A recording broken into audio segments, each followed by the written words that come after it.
meeting of the Harbor and Coastal Zone Management Commission. If you're watching at home, you should be able to access through Zoom, through LMC TV, or through our YouTube streaming channel. And if you're paying attention to Village Affairs, I greatly appreciate that you care that much about Village Affairs.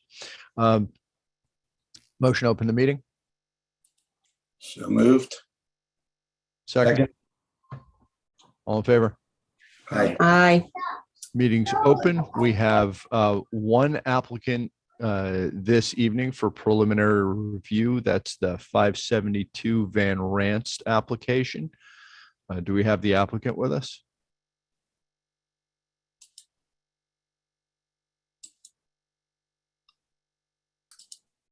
I've just promoted Kristen Motel to panelist. I see her on here.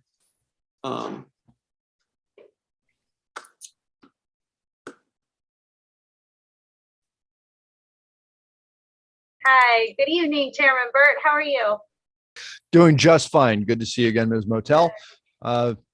So on 572 Van Ranst, this is a preliminary, and though I'm sure we've all spent some time with the application, it might make sense to just let you walk through it first, and then I sort of know what I'm going to ask. So I'll start, and then we'll see what other commissioners need to know.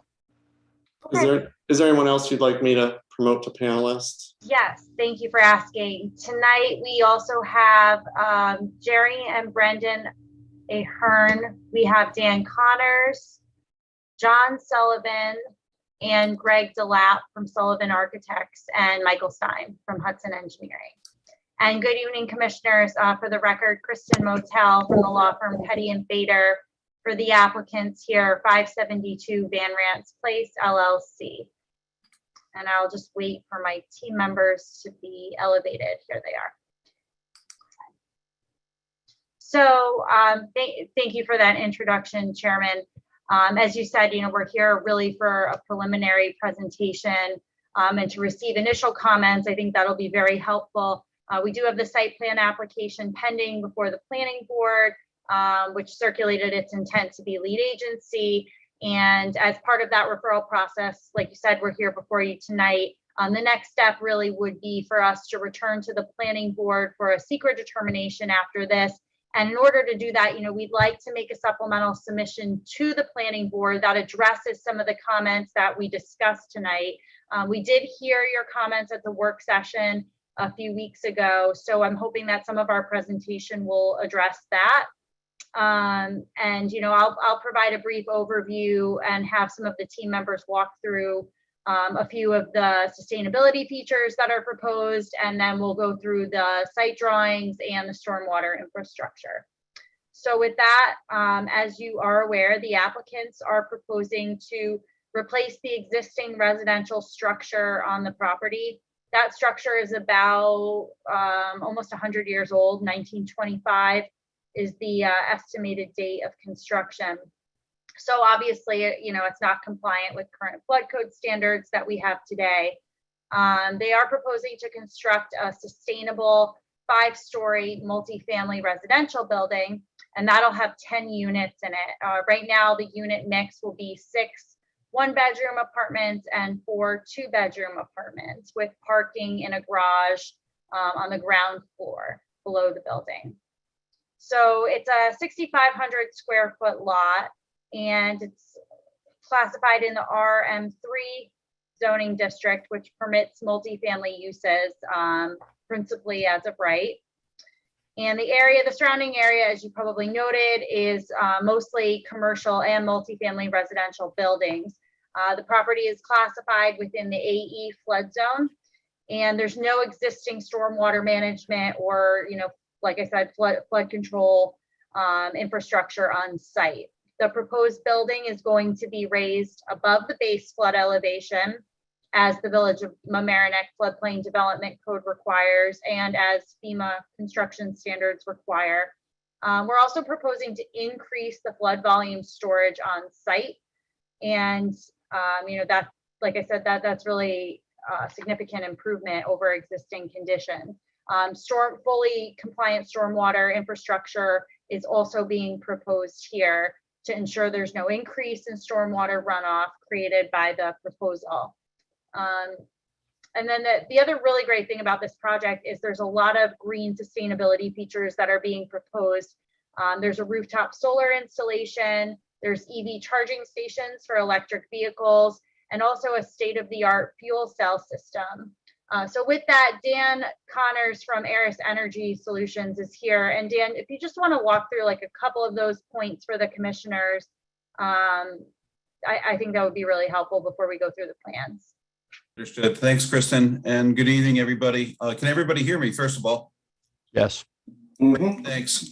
So I know there's so much more ground to cover tonight in your session. I don't want my enthusiasm for this technology to occupy your evening. So in the previous submittals, and I could show on my screen them quickly if you wish. So I'll go to screen share and try to do that if I can. Looks like I'm disabled at the moment. Wait that if that's possible to the chair. I don't know if that's possible. I'm going to go ahead and tell you that while it's interesting that there's a lot of environmental sustainability incorporated into the building, and you can go ahead and review it. And I don't know how much you know about this commission, but we work off a set of policies, and things are either consistent with them or not. That we may like a lot of sustainable features as neighbors and as citizens is not the same thing as addressing the concerns that as commissioners we have to pay attention to. So, I mean, if you think it helps to situate this application with our 44 policies, go ahead and say whatever you think you need to say, but don't feel like you have to do a run through of every environmentally friendly bell and whistle in the bit. I don't mean to be dismissive by calling them bells and whistles. The features that make it environmentally sustainable and low impact are wonderful, but they're often beside the point to what we have to address. Understood. Kristen, I don't know if I seek your guidance on this, but I'll Sure, certainly. I think Yeah. it is relevant to a few policies. If you want to just highlight a couple of the very brief points that we discussed, and then we can, run through the proposal. Very good. All right. So what I'll just say is that the design of the building from an energy standpoint will include a rooftop solar system, which will be maxed out for the amount of space that is on top of the roof. But additionally, there will be 3 fuel cell units. These are micro fuel cells, if you will. They're very appropriate to size for this building. And the combination of those 2 things, largely on the back of the fuel cell, frankly, will pretty much cut the carbon emissions of this building in half compared to traditional. Additionally, the fuel cells and potentially the solar will enable the building to run in a resilient mode. So if there were to be a power outage, power could stay up for the building. And the sizing of these units also includes not just the building, but 4 EV charging stations built in. So when you take this, and I'll just go right to the bottom line with this, that, from a imported consumption of Con Edison electricity, the building is pretty much going to be standalone, self-sufficient. It will consume some Con Edison gas, but do so in an extremely efficient way because of the high efficiency of the fuel cell technology, the solar, and also the fact that we can implement some heat recovery as a byproduct as well. So when you put all those things into the package, and there's a couple of pie charts that I have in the submittal earlier, talks where we think the energy will be consumed and how it will be generated. But it's about 86% fuel cell powered, 13% solar, and about 1% off the grid. So this building, in our opinion, could be, I'm going to call it a multifamily microgrid. And I believe it could be a model for many others, not just locally, but nationwide to follow. When you talk about resilience, you're speaking my language, and that does situate it Right. for me in the questions that I'm going to want to go ahead and ask later. Let me just sort of get into it as long as we're talking about this. Would the circumstance in which this building's going to need to run in a resilient condition, is to use your term, is most likely that there's several feet of water around the area of Van Rant's place. How deep would the water have to get before it would interfere with the electricals that would allow the residents of this unit to keep their fridges and freezers and lights on without access to the grid? Right. So, as I'm sure most are aware, the location of the fuel cells have been repositioned to the roof. So the fuel cells and the electric, the electric room, if you will be positioned to the roof. And I don't know what the flood level is of the occupancy level, but the bottom level is just parking.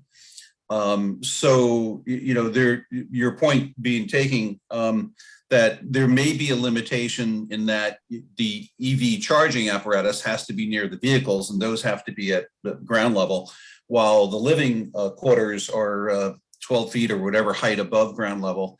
And so all of that circuitry from that elevation up is, I would consider to be protected by a 12-foot elevation. Can I ask a quick question about I've heard you say fuel cell repeatedly. Are you talking about hydrogen fuel cells that generate electricity? Yes, I am. In this case, the feedstock is actually natural gas, but technically inside the box, it's transformed into hydrogen. So yes, it is a hydrogen fuel cell. That forces the atoms through a membrane. Is it that technology? It's actually a higher temperature technology versus the membrane technology you're referring to. Mm-hmm. It's got a lot of similarities, but it's high temperature that allows the use of natural gas. And it also can be run on hydrogen when the hydrogen is available for all of us, for the futurist in the crowd. Right. So when I hear hydrogen, I think of the Hindenburg.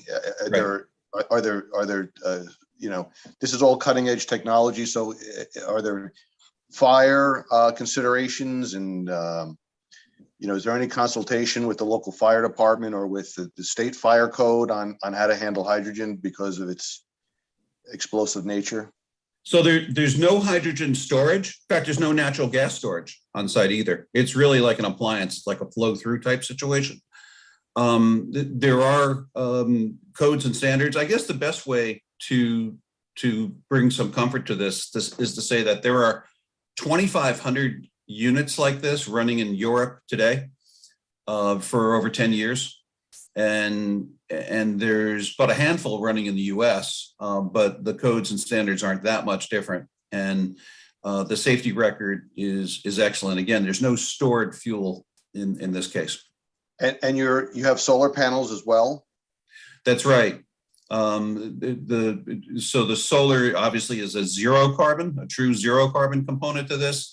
It's just that the energy production out of the available space for the solar panels is about 15% of the total. So the workhorse in this building from a self-generation standpoint will be more of the fuel cell. One of the considerations of solar that's often overlooked that one of the fire chiefs in Mamaroneck enlightened me about was that when there's a fire at night and the fire engines come on scene and they turn all the lights, those big floodlights to illuminate the fire zone, those end up activating the solar panels, and it becomes an electrocution hazard to the firemen. Is there a shut off, or is there any fail safe on that where the fire department can turn those off when in the event that they have to use their artificial lights and mitigate the risk of electrocution? Understood. I understand your question. I am more on the fuel cell side of the technology than the solar side. So my honest answer is I'm not sure such a feature is available, but given the broadness of that issue, I've got to believe that the solar industry has solutions for that. Commissioner Maggio, that's certainly a comment we'll take into consideration, and we'll look into that and, ensure that we address that. Yeah, I would just maybe ask that, you or we consult the fire department. And there's no technology with respect to turning it off. It's just a manual switch that can be thrown. Andrew Ford, this is Dennis Strogan, Assistant Building Inspector. All this will be picked up during plan review, safety features, so forth, heights, elevations for those mechanicals, everything will be picked up during plan review. So, Right, if they're aware of it. okay, just FYI, so you know I'm here. Andrew, if I may help put your mind at some of these, there are absolutely disconnect switches on the AC side and the DC side of almost every rooftop solar system. So if you're depending upon manual disconnect, absolutely, it's there.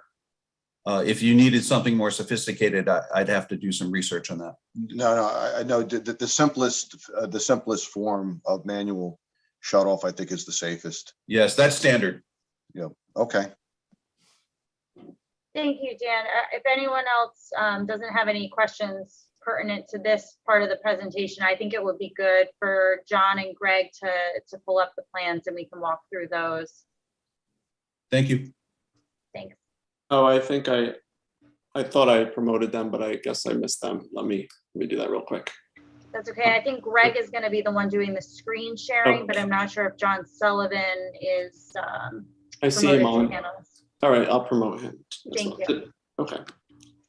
And yeah, so do you want to share plans? Because I can allow the screen share. I think I have to change the setting.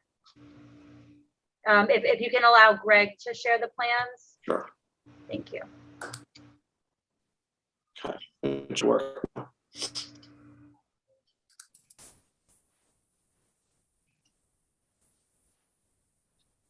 Perfect.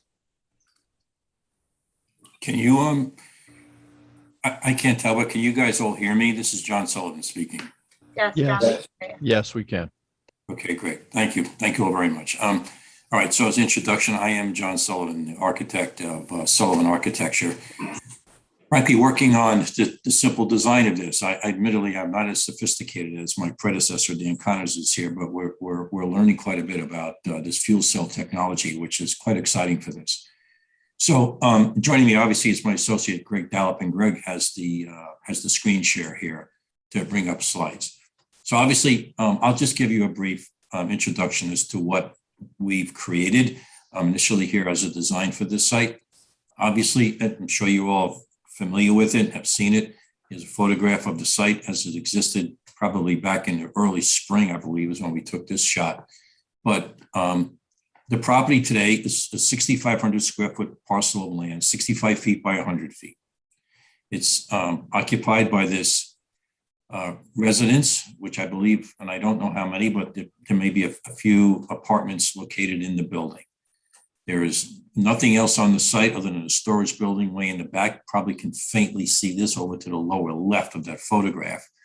And, but there's no on-site retention, there's no site, so, improvements at all.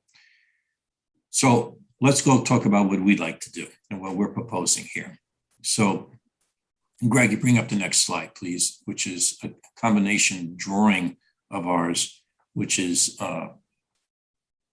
here we go. So this was a plan, that drawing, I'm sure you all have, but it clearly shows in the center, the area that's colored. We'll hone in on that for the moment, which is the site. Like I said, 65 by 100. On the right side of that site is that existing 5-story complex that's been there for a few years. So what we're proposing to do here is obviously to raise that building that we just looked at a moment ago and to construct a building with 10 apartments, 3 on a floor and 1 unit at the top. For the moment, we can call it the penthouse. At grade level, which is what you see on the colored site plan here, is really just the vertical circulation that's going to needed, obviously, for the site. There's a lobby, 2 exit stairs, and an elevator. The area of the site that's slightly shadowed represents the footprint of the building that is elevated. As we spoke before, that first floor elevation is approximately 12 feet above this grade level. The rest of the site is occupied, as shown, by approximately 12 parking spaces. None of them are really 100% covered. You can see the ones on the right side as you enter, there's about 7 of them that are maybe half the car would be covered by the building above. The 4 in the back are not, and the 1 handicap space to the left is. Yeah, we have a small little like trash enclosure off to the lower right-hand corner. But that's the extent of the site. Mike Stein from Hudson will get into the site areas and the site engineering when we get past this point here. To the right, you guys can see the unit plans that we've drawn there. There were 3 on the first 3 floors and the 1 at the top. In the lower right is just as Dan was just discussing a moment ago. You can see the photo cells on the upper roof area and a mechanical room also up here where the fuel cells are. There is no mechanical room on the ground level. Utilities will come off the street on the ground and vertically up to serve that mechanical room and each one of these units independently on each floor. So we originally had that on the site, but we removed that clearly in light of what we've all experienced recently. Let's look at the next one, Greg. These are 4 elevations, just helping to illustrate the massing of the building, but probably the next slide really gives you a better perspective of what we're proposing to do. 2 photo montages, photographs superimposed with our building, which as you can see, for all intents and purposes, very much aligns with the existing building to the right. Horizontally, vertically, the same. You know, the parking is, should there be such another flood as we've all experienced, that it would flood the site. And that lower level stairs, elevator lobby, it's for all intents and purposes is masonry enclosed, but we will make certain that it has spillways in it to flood out. I'll go back to the elevation, Greg, if you could, just for a second, because one of the concerns has been about how to evacuate people, if needed be, out of the building.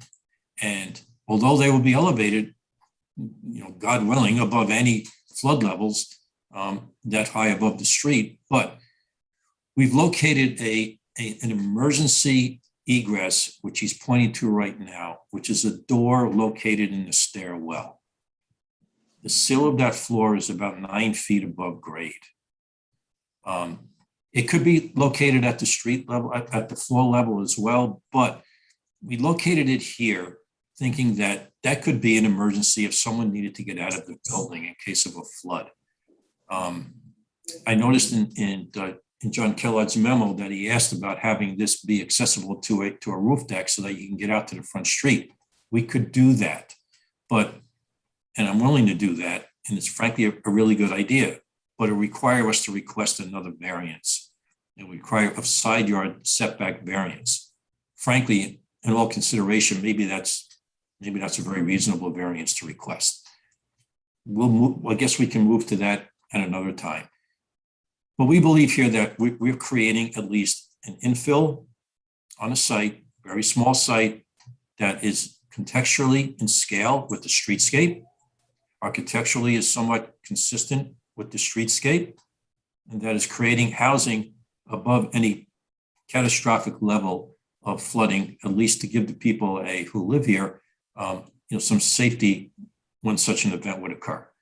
I know there's been some discussion about parking. I guess that's an operational issue, certainly not a physical one, but we can have a conversation about that at a later date.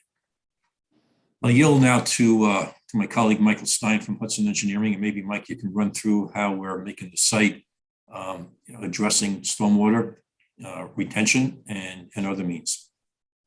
Before you get off this subject, can I just make a comment about that emergency door? Sure. I like the idea. I think that's really, really intelligent.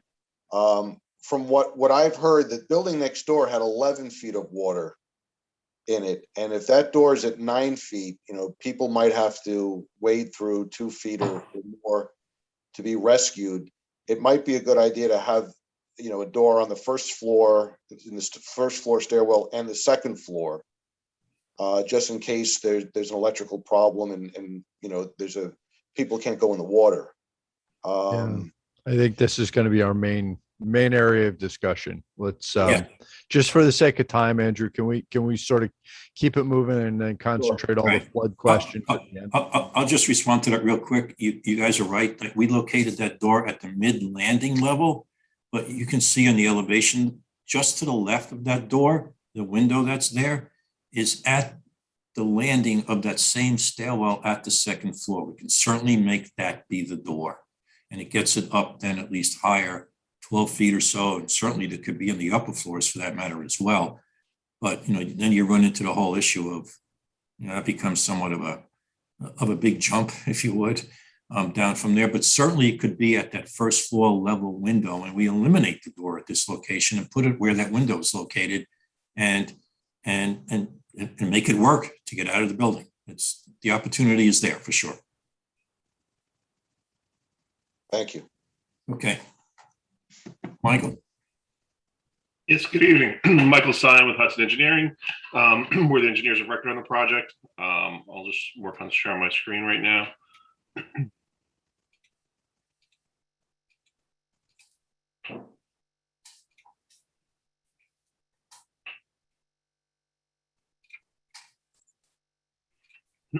Okay, so for the site, as Kristen had mentioned earlier, there's currently no improvements as far as stormwater management on the site. All the stormwater on the site runs off. So as part of our design, we've actually gone through, done field testing in the area to the rear where we have our stormwater practice right back here. We got down to a depth of about 84 inches without with hitting groundwater at 84 inches. So that there was adequate depth for us to do an infiltration practice. We observed very favorable infiltration rates or the absorptivity of the soil. We use a conservative value where we observed 30 inches per hour. We use a conservative rate of 25 and provided a stormwater management system to accommodate all storms up to and including the 100-year storm event. The 100-year storm event is calculated as 9.5 inches of rainfall during a 24-hour period.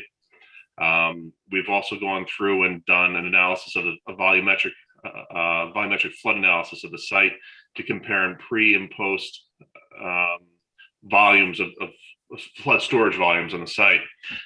We ended up with a net of just over 8 cubic yards additional of cut, which means we're actually providing additional flood storage on the site where it didn't exist before. And at the same time, again, as I indicated, there was no existing stormwater mitigation. So in addition to that 8 cubic yards of volumetric flood or flood volume that we're providing, we also provide for the 100-year storm event being infiltrated. The property is in the AE flood zone. We had also gone back, and I know one of the things that was discussed was the location of the property within the FEMA map and its proximity to the regulatory floodway, which we're just over or just over 185 feet away from where that flood, the regulatory flood floodway is. I'm not sure what other questions you may have. Okay, I see that. Well, so obviously we're going to spend a fair amount of time talking about flood issues. I want to sort of lightning round the non-flood related issues. So we sort of get that out of the way and have time for the thing I think we all need to talk about. First of all, in terms of other permits, you need floodplain, you need more than one variance, I think. Any Army Corps? Not on this site, no. Any DEC? No, not that we are aware of. And what are you doing about SHPO? I believe John Sullivan's office sent in a consultation request. John, do you have any update from SHPO on that? Oh, not yet. Okay. They just haven't responded. No. Okay, so 100 years old. It's a listable building, so you have to run the traps on that. Right. Super fun site. at the old ITT location is, do we have reasonable assurance that there's no toxic groundwater involvement at this site? Michael, do you have any comment on that? I know that we had preliminarily discussed that as a team, and given the recent development in the surrounding areas, we don't have any reason to believe that, but there's certainly some more investigation that we can do there. What was the question? The impacts to the Superfund site on the ITT location and any groundwater that may be contaminated. We don't have any additional information. We'd have to go back and check. Okay, it might be speaking for myself and my own vote. It would be helpful if there were, if there were a record that allowed us to say that we knew that there was no contact with contaminated groundwater from the Superfund site involved here. That would be useful. Thomas, do you mind if I make a comment on that as it's related? Yeah, go ahead. So try to keep this brief, but I do think we've gotten a couple of messages from people in the village, citizens, about inconsistencies in this, in the materials. I actually tend to agree. I think that this is somewhat maybe shortcutted, or I think it needs more attention. One is what we're just talking about. Number 20 on the CAF, among others, like 13A, there's an answer yes, and then no notes on it. And particularly on number 20, has the site of the proposed action been the subject of remediation ongoing or completed for hazardous waste? Yes, and then nothing there. Especially on that item is, I think, particularly notable. And I'll just finish the point quickly. If you want, I can highlight more, but just throughout, I think there's things that are incorrect, like saying no to scenic resource when later in your own notes, you note that you're next to an LWRP resource in Columbus Park. I think that might have said no to historic, but we just said that you've asked for consultation to SHPO. Minor, but just to the maybe sloppiness, no public transportation. The number 60 bus goes right by it. You're right by the Metro North station. So just for our benefit, and I think for yours, when people are sending letters in about this application, and then you go through it and find so frequently, it makes it difficult for us to assess the important stuff in the application if there's lots of little things like that. So sorry for the quick interruption, but that gets that whole part of what I wanted to say off on that time. We'll go through and take another look. I know the EAF mapper was used for the EAF, so if we need to provide additional explanation, we can do that. I know the CAF asks a little bit of a different question than the EAF. It asks if it will have a significant effect on any of the following, not are there or are there not. So I think that might be the reason for the discrepancy between the answers, but we'll certainly go back through and polish up those materials. Thank you. Thanks. Okay. And let's see, and Seamus just touched on the other thing I wanted to talk about, which is view shed. Obviously, our view shed policy specifically includes anything that can be seen from Harbor Island Park, but it's not written exclusively, and we've interpreted that to include things that are part of the view resources that we think our neighbors expect us to protect. The Riverside and specifically Columbus Park is included. So we have to deal with view shed concerns. We are not the style council. I think I've said before, probably on one of the Cuddy and Fetter applications, I'm not an architect. I don't pretend to be. The issue is whether it blocks out or obstructs or interferes with my mass. Things, the view that we think our neighbors expect us to protect. That's not the same thing as does the building look nice. I'm just putting that out there as an issue to address when during the consistency process. Okay, so those are my non-flood issues. The flood issues. First of all, what on this site, what was the height above grade of the max flood level during Ida?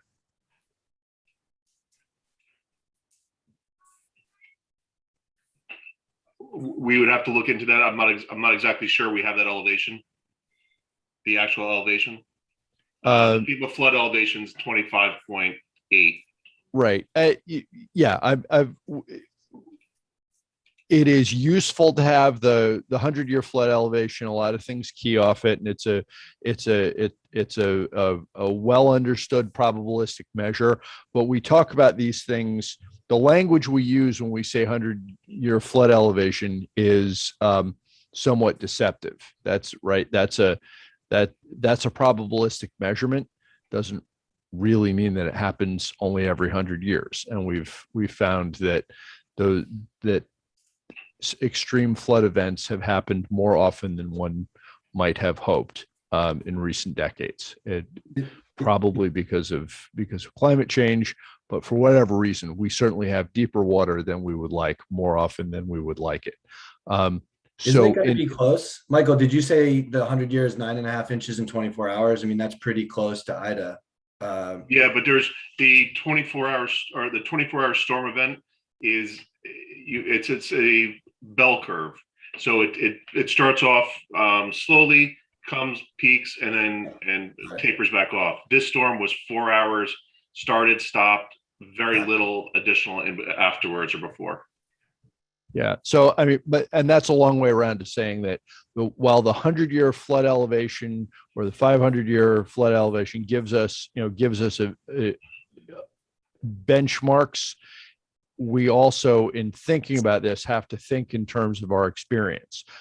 The 2007 flood level, the Ida flood level. So, and in order for me to know how to cast my vote for consistency, it really helps me to situate flooding with our recent experience. So and also, if I just may ask, the site they were referring to before, you're saying a Superfund site. I have no Superfund sites there, and I'm looking at DEC environmental site remediation database, and I'm not seeing one.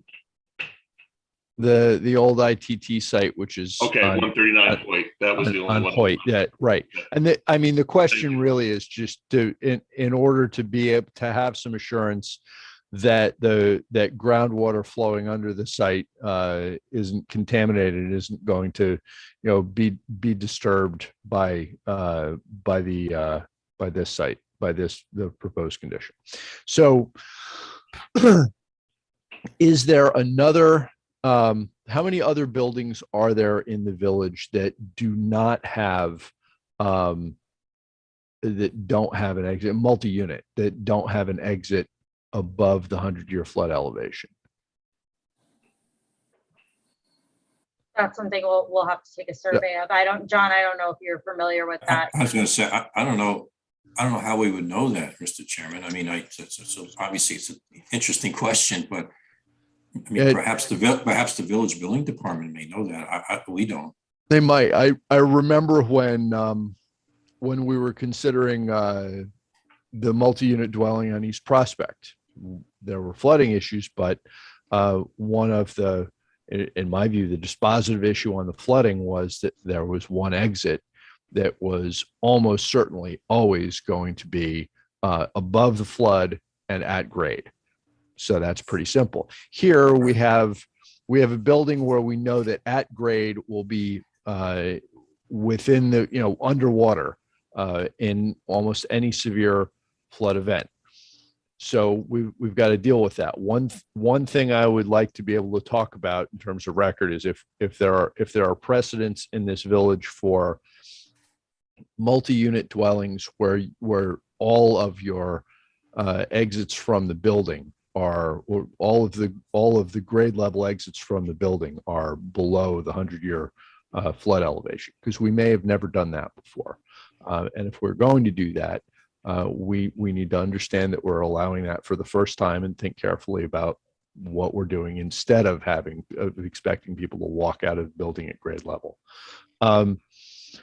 We're obviously going to think about mechanicals a fair amount. The policy 11 says that we're supposed to see that buildings are sited so that people and property are out of harm's way in the floodplain.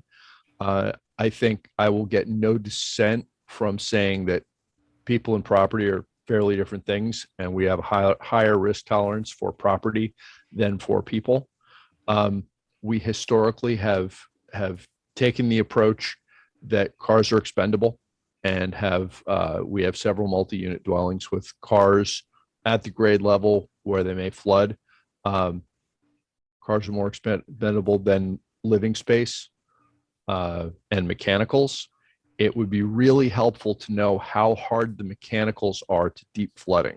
The less has to be ripped out, redone over time at great expense, but more importantly for our neighbors, over a lot of time while people are either living somewhere else or without power. The less of that has to happen in a severe flood event, the better.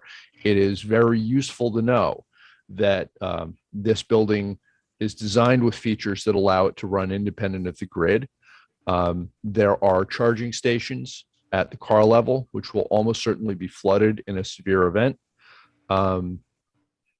It would be really helpful if that didn't interfere with the rest of the building's ability to run grid free.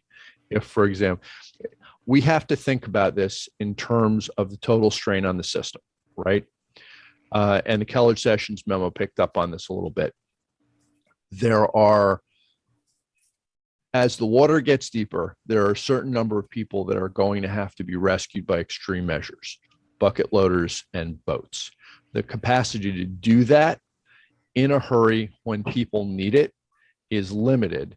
And the more we strain that capacity, the more likely it is that we don't get to someone. And I've said before, and I will probably say again, the only policy that we have to enforce in our LWRP that we could mess up so bad that someone dies is policy 11. We need to make sure that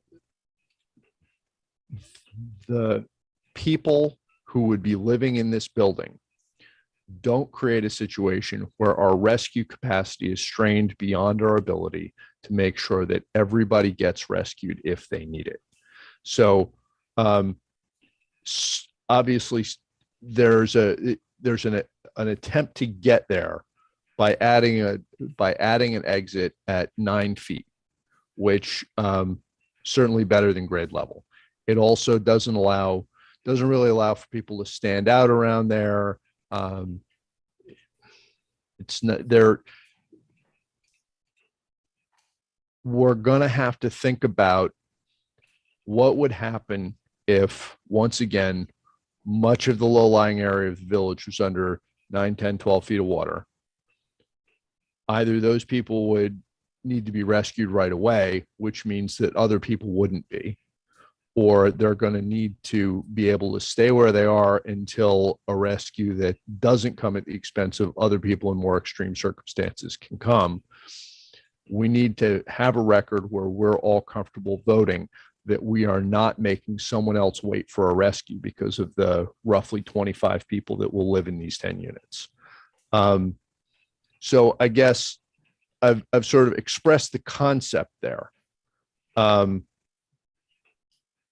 Ms. Motel, I'm going to turn it over to you to sort of explain how we're going to make the record that gets us to comfort. And you may not have to know this all now, but explain how we're going to get to a place where we're not putting more strain on our ability to rescue people in a severe flood by putting this building on this site. So I think as a team, we're going to have to take some of this feedback and look at our drawings, perhaps make some amendments. John did hit on whether or not it would be like prudent to seek an additional side yard setback variance for like a queuing area, so to speak. So like people can walk out safely from, that first or second floor level to be rescued. That's certainly, something we'll discuss with our team, we'll discuss with the clients. I think if we're designing a building where people can safely be rescued and or be continuing to occupy with full power and don't need to be rescued unless there is an emergency situation that's occurring with a resident inside the building, we're actually helping because, right now, the people who are occupying that building, which isn't elevated, most certainly have to be rescued every time there's a flood event. If everyone in the building is able to stay and have power and access to, medicine and everything that they need, they don't need to be evacuated unless there's an emergency situation. And that's something that I know Dan and John, we're going to all have to work through to make sure that, what we're saying here can actually be put into practice.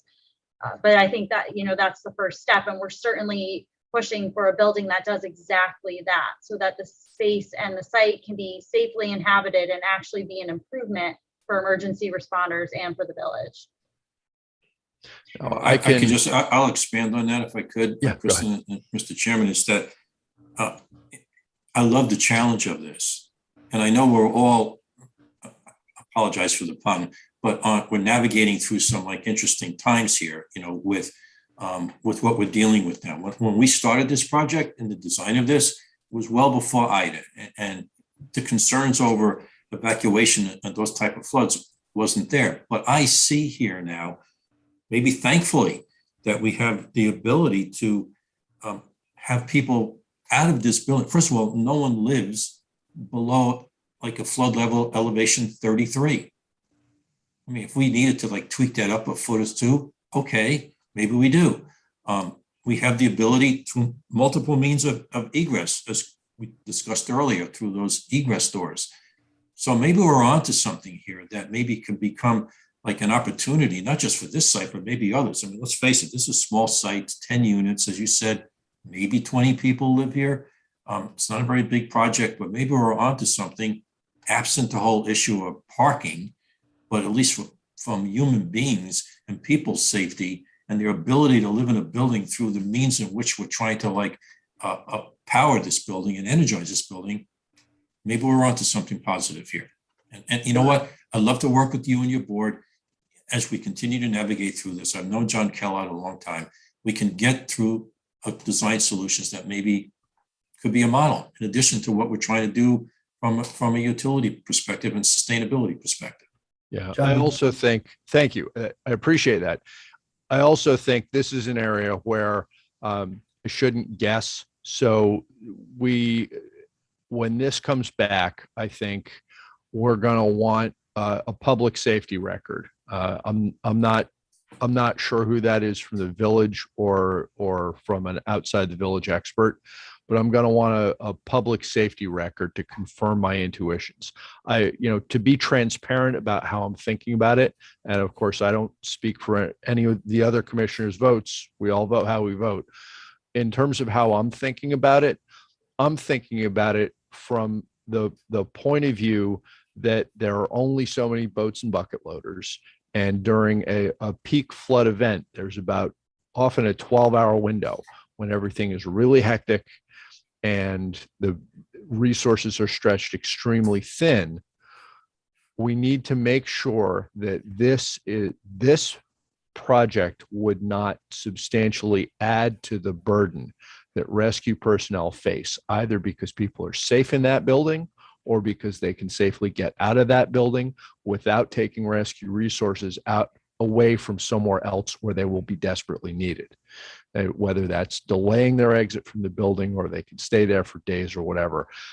That's the way I'm framing it, that we can't reduce the village's capacity to handle a flood emergency because these people are there. And I understand there's a leg up already because there's a building there with residents now and they're in a worse situation. So while we don't do balancing here, when we are actually replacing a net negative in terms of overall infrastructure, that's actually a positive. So getting people up out of the floodplain, getting people into a place where they won't need to be rescued, where right now they would, that's helpful. But I wanted to set forth my thinking so the applicant has a full, fair opportunity to address it before this thing comes back for a vote. John, did you say that no one's living below 33 feet? Yeah, I might be off by a fraction there, but if the existing grade elevation is approximately 21 and we're up 12 feet, first floor elevation of habitable space then is somewhere in the vicinity then of 33. So that Elevation, actually, elevation 33. I don't mean 33 feet up. no, but that's actually helpful because I was misunderstanding something. So that's probably helpful. So in the Kellard Sessions memo, they talk about the proposed first floor at 21 feet, where obviously the 100-year high water is 26 feet. What floor is that with the 4 to 5 feet? Yeah, at the first floor elevation, I believe that John Keller was speaking about was that the lobby, the main street level exit floor, which of course is per our plan is there's no habitable space there. Okay, It's just that's exiting. helpful. So it's the first floor, but it's a lobby. I get it. Yeah. Right. Now, I mean, obviously, go ahead. Sorry. I didn't mean to cut you off. My comment with regard to the first floor in the lobby was primarily ingress and egress, exiting the building. If you need to exit the building, you're going to be during a 100-year event, you're going to be in 6 feet of water when you exit those stairs. I was just trying to clarify that point where the water was. Right.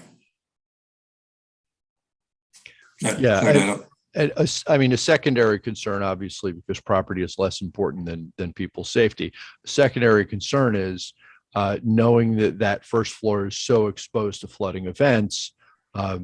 You're going to want that to be flood hardened. If you have to rip it apart every time there's a flood, that's a bit of a problem. If it's possible to do it in a way that frequent flooding won't result in frequent rebuild, because that becomes a problem for the village too, right? If we allow a building to be sited where a floor that's not a residential floor, but it's still interior space, gets flooded every 2 years, and somebody has to bring in a construction crew and a dumpster and some trucks in a dense part of the village and rip a bunch of stuff out and put a bunch of new stuff in.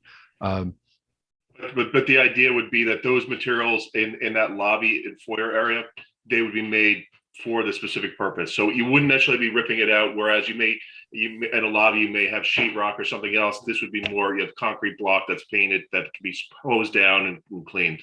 Right. Yeah, you know what? Speaking architecturally, not to get off on a tangent, I like this idea. We'll make that thing concrete. There's, Mike, no sheetrock down there, for example. We'll make a very cutting edge, contemporary, like hardened space like that. The only one that might get damaged would be the elevator from a mechanical perspective, but at least the rest of it is achievable and usable.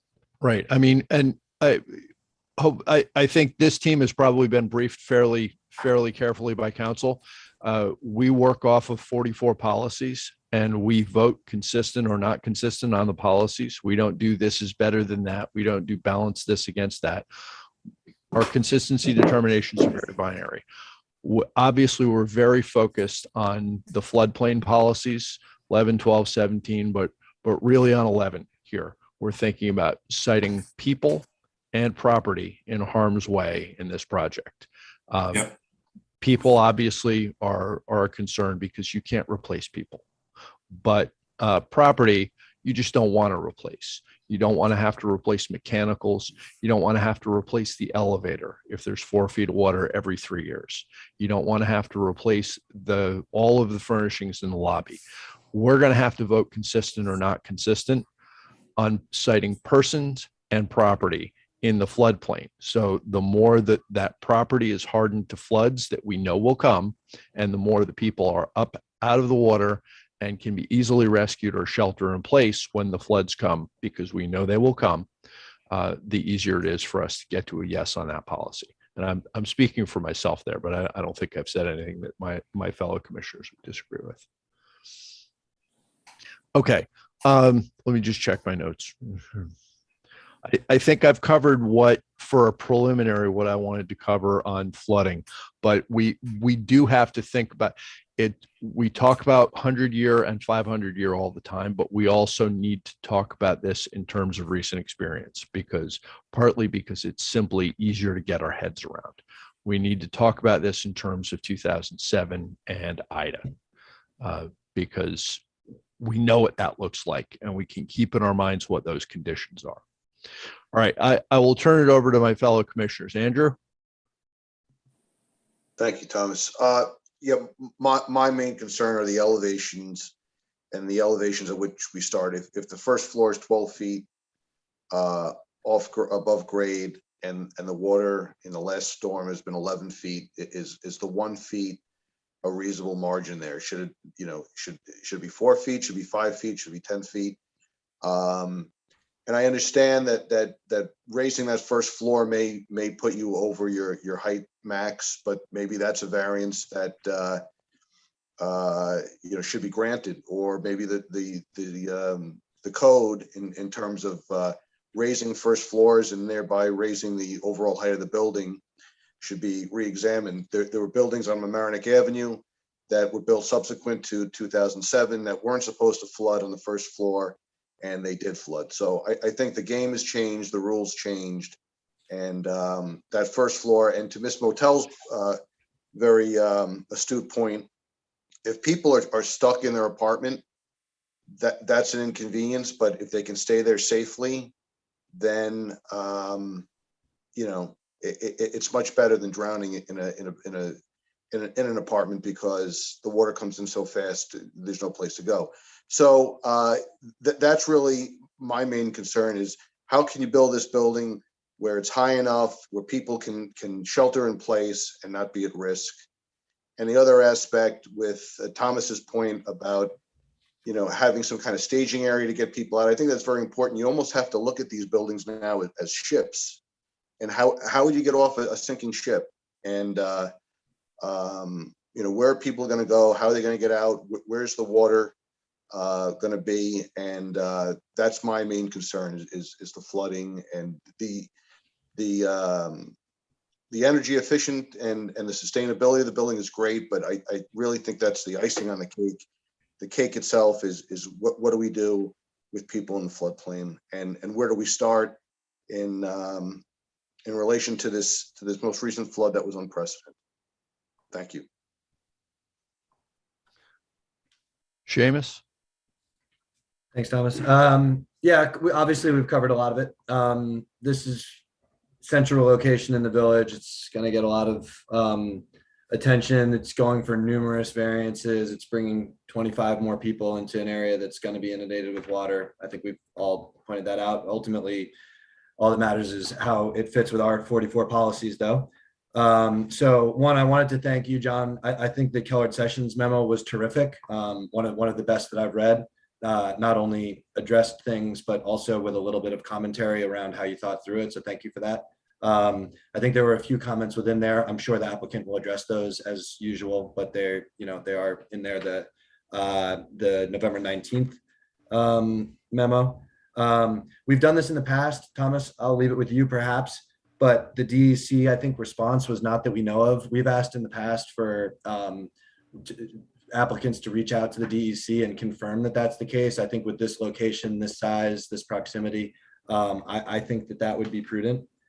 A couple little missing items along the lines of what I said earlier. Prior owners, the LLC rider for members, just completeness of the package is something I think to look at. That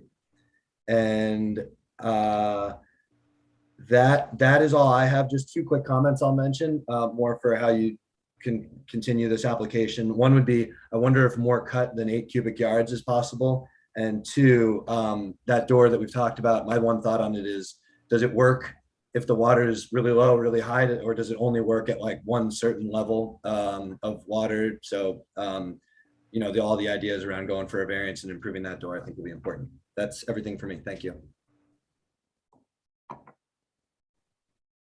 Randy?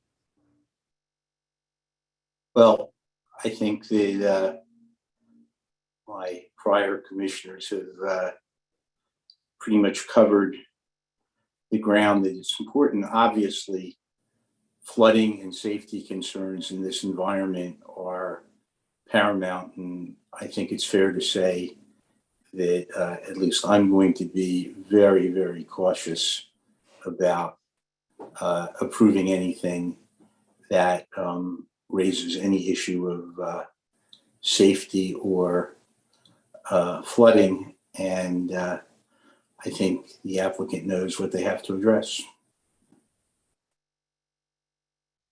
And Cammie. I just agree with my fellow commissioners. The only thing I wanted to ask about is on the ground floor, there's discussion about the cars being there. Is there any plan in place regarding if it was flooded? Because I know this was an issue with with Ida, the cars were all over the place. Is there been any consideration with that? I think the consideration initially that's been discussed among the team members is something operational. So that's a function of getting in touch with the residents and the owners of the vehicles in order to relocate them somewhere else before the storm. That's an ongoing discussion, and we're open to comments from the commissioners. John, I don't know if you have anything to add there. No, you know what? It's almost like you said, Chris, it's an operational, issue. I mean, we're not going to elevate the cars up, to some sort of like elevated, like floor level, the site to accommodate that. I think it's just a notification. I have to yield to our owners. And remember something, this is a rental project. So our clients and the owners of the property will own this, and they certainly don't want their tenants being like put out like this. It's not a condominium. It's not being sold. These guys sell the units and they're gone. They're renting these, so they have to address that from just a general maintenance and operational perspective of 10 potential dwelling units. In Ida, did any cars end up in the river? They were getting washed all over the place. Do we know?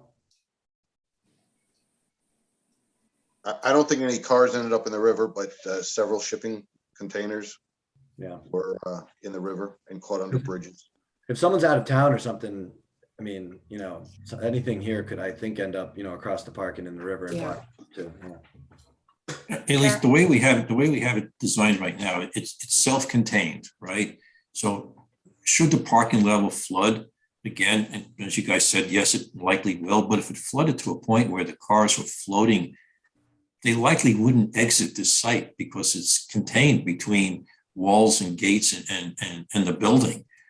I'm not saying that that's like a relief, but they're going to still have to address this. We don't want cars damaged. They have to be brought someplace when there's a storm coming.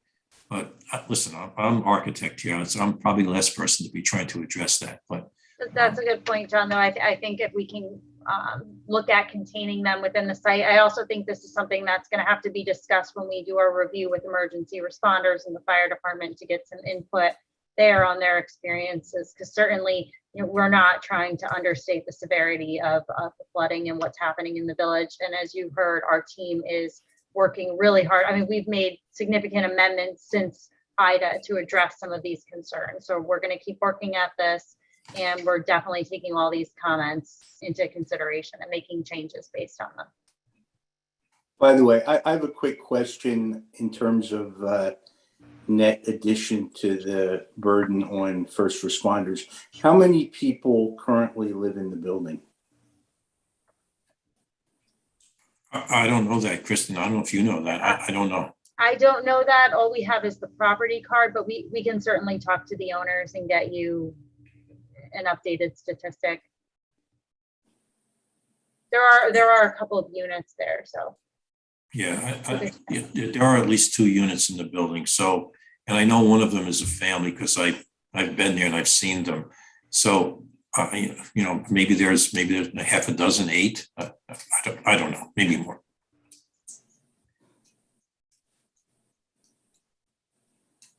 Okay, well, I think we have a very good understanding of what the challenges are that this project needs to meet, and what we're going to have to think about before we cast a vote.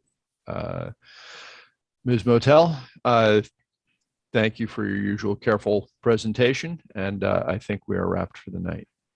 Thank you, commissioners. Thank you for your comments, and we look forward to appearing before you again. Have a good Thanksgiving. Thank you. You too. Love you too. Thank you. Have a good evening. Thank you.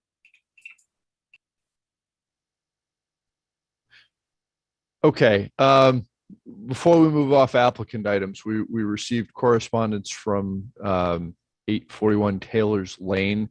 They don't have an application in front of us. They have something with the village building department, and we've been copied on correspondence. Apparently, there was a question about whether they need to apply for a permit for a marine structure to rebuild a seawall, and it is not an in-kind in-place replacement. It's a substantial alteration.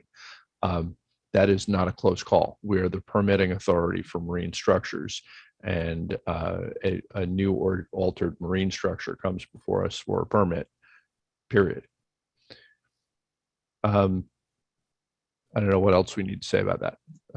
So let's move on. We have an update on the Boston Post Road Bridge. We thank you everyone for comments on the letter. We finalized the letter to the state that set forth our position on a number of our policies, so that the state can essentially take into account our thinking and then work with us collaboratively to make sure those issues get addressed. Of course, they're already working on the bridge, and they're changing the project as they do it, in part because they found that the existing conditions are a little different than we expected. We've learned in the past that that if we tell the state there's no deal breakers, but give us more plans, they don't. That's just not how they're set up. So instead, we've explained to them essentially how we think about these things, and said, as to most of our policies, without the kind of complete plan that we usually work off of, we can't have the kind of confidence we usually do, but here's how we approach these issues. As to some of them, we've said something quite a bit more pointed. As to the volume of water that can pass into the harbor from under that bridge, we have said that any reduction would be inconsistent with our policies, because given the need to move 32 square miles of rainfall down the brook and the river and into the harbor, that is not a place where we can tolerate any reduction, none. I think, given recent events, they probably heard that like we said it, I would hope, and we've received communication back from the state that they've got our letter, they've looked at it, and they're socializing it with their people. I expect them to be pretty good with working with us to address any concerns. Hopefully that project will get wrapped up in a way that we're happy with, and get everybody back to driving up and down the post road without lane closures. And anybody have anything else on the Boston Post Road Bridge?